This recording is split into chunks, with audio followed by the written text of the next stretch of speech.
बिस्मिल्लाहिर्रहमानिर्रहीम। अस्सलामु अलैकुम। सऊदी अरब में वबाई मर्ज कोरोना से जो भी हालात इस वक्त बन रहे हैं, उसी बुनियाद पर रोज़ाना की बुनियाद पर मुख्तलिफ टाइमिंग में ब्रेकिंग न्यूज़ आ रही हैं दोस्तों, जिसका जानना तमाम गैर मुल्की अफराद के लिए बहुत ज़्यादा ज़रूरी है ताकि भारी जुर्मानों और किसी भी दूसरी मुश्किल से आप बच सकें। मसाजिद के लिए सऊदी वज़ीर इस्लामी अमूर की जानिब से अहम एलामिया जारी हो गया है, जिसकी इतलात आप तमाम भाइयों के लिए बहुत ज़्यादा ज़रूरी हैं। लिहाजा वीडियो मेरे दोनों चैनल सिरात मुस्तकीम सऊदी न्यूज़ और सऊदी उर्दू न्यूज़, जिसका लिंक मैंने कमेंट्स बॉक्स में पिन अप कर दिया है, उसे देखते रहें ताकि लम्हा ब लम्हा जो भी खबरें आएँ वो आप तमाम भाइयों से शेयर की जा सकें।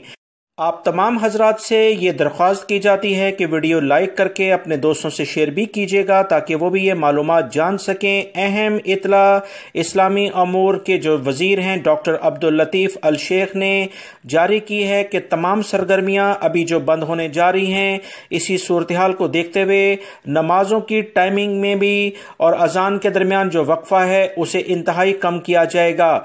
मसाजिद के बारे में एलामिया जारी करके तमाम ममलिकत में मौजूद मसाजिद के आइमा कराम को हदायत जारी कर दी हैं कि फौरी तौर पर मस्जिद में जैसी ही नमाज ख़त्म हो 10 मिनट के बाद फौरी तौर पर मस्जिद को बंद किया जाए, तमाम तर एहतियाती तदाबीर इख्तियार की जाए। मजीद इस एलामिया में कहा गया है कि अजान और अकामत के दरमियान जो इंतज़ार का टाइम है वो 10 मिनट रखा जाएगा, इससे ज़्यादा किसी सूरत में टाइम नहीं होना चाहिए। फजर की नमाज के लिए 20 मिनट का टाइम रखा गया है और जैसे ही नमाज ख़त्म हो 10 मिनट के बाद मसाजिद को बंद कर दिया जाए।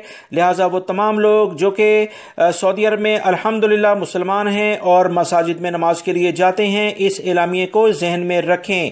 मजीद जो जुमे के बारे में इतलात आई हैं कि 30 मिनट पहले जुमे की नमाज के से पहले मस्जिद को खोला जाएगा और नमाज के 15 मिनट बाद मस्जिद को बंद करना लाजमी करार दे दिया गया है। लिहाजा सऊदी अरब में तमाम मुबल्लिगीन को यह हदायत जारी करके बताया गया है कि जुमे के खुतबे में लाजमी तौर पर 15 मिनट से ज्यादा नहीं होना चाहिए और मुख्तसर करें। वबाई मर्ज कोरोना से मुतालिक लोगों को आगाही मुहिम फराहम करें ताकि वो इस बारे में एहतियाती तदाबीर इख्तियार कर सकें। दोस्तों, ठीक अभी कुछ देर बाद सऊदी अरब का बहुत सारा सेटअप जो है वो लॉकडाउन की ज़ेरे नज़र चला जाएगा। इसकी इतलात मैं अपने दोनों चैनल पर आप तमाम भाइयों को सबसे पहले शेयर कर चुका हूँ। वीडियो लाइक करके शेयर भी कीजिएगा। अस्सलामु अलैकुम।